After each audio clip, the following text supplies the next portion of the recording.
حضرت شیخ احمد مجدد الفسانی علیہ رحمہ فرماتے ہیں، جو شخص اپنے اوپر 10 چیزوں کو لازم کر لیتا ہے تو لازمی نتیجہ یہ ہوتا ہے کہ وہ متقی بن جاتا ہے۔ سب سے پہلی بات آپ فرماتے ہیں زبان کو غیبت سے بچائے۔ اتقاء کے حصول کے لیے زبان کو پاک کرنا ضروری ہے۔ انسان کے زیادہ تر گناہ اس کی زبان کی وجہ سے ہیں، اور غیبت یہ بدترین عمل ہے، اور اس کو بدکاری سے بھی برا قرار دیا گیا ہے۔ الغیبت اشد من الزنا، تو اپنی زبان کو غیبت سے بچائے۔ دوسری بات ارشاد فرمائی کہ بدظنی سے بچے، کسی سے خواہ مخواہ بدگمان ہو جانا اور اپنے دل کو کسی کے لیے میلا کر لینا اور اس کی بدگمانی دل میں پالنا، یہ تقوی کے منافی ہے۔ تو کسی کی بدگمانی سے، بدظنی سے اپنے دل کو بچائے، زبان کو غیبت سے بچائے، دل کو بدگمانی سے بچائے، اور مسخرہ پن سے بچے۔ طبیعت کی خوش مزاجی یہ معنی نہیں ہے، لیکن مسخرہ پن اور چیز ہے، اس سے روک دیا گیا۔ چوتھی چیز حضرت شیخ احمد فرماتے ہیں کہ اپنی آنکھ کو حرام سے بچائے۔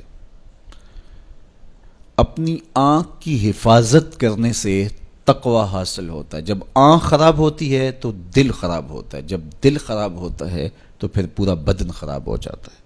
پانچویں چیز ارشاد فرمائی ہمیشہ سچ بولے۔ جھوٹا شخص کبھی متقی نہیں ہو سکتا۔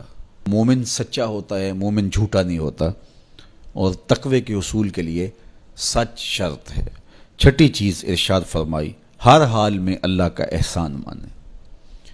جب کوئی بھی انسان پر بہتری آئے تو اس وقت یہ کہے کہ یہ میرے رب کا احسان ہے کہ مجھے یہ حاصل ہوا ہے۔ بہت سارے لوگ اپنی محنت کا نتیجہ قرار دیتے ہیں کہ یہ میں نے کیا تو اس کے نتیجے میں یہ ملا۔ اس کی کرم نوازی ہے کہ اس نے ایسا کر دیا۔ صحت میرا کمال نہیں، یہ اللہ کی عطا ہے۔ علم میرا کمال نہیں، یہ اللہ کی عطا ہے۔ لہجوں کی خوبصورتی یہ اس کی عطا سے ممکن ہے۔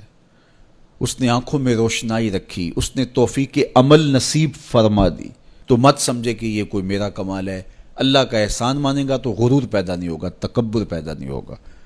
تو ہر حال میں اللہ کا احسان مانے، جو بھی خیر اس کو ملے وہ کہے یہ میرے رب کی طرف سے ہے، اور اگر اس کا کرم نہ ہوتا تو یہ عمل مجھے نصیب نہ ہوتا۔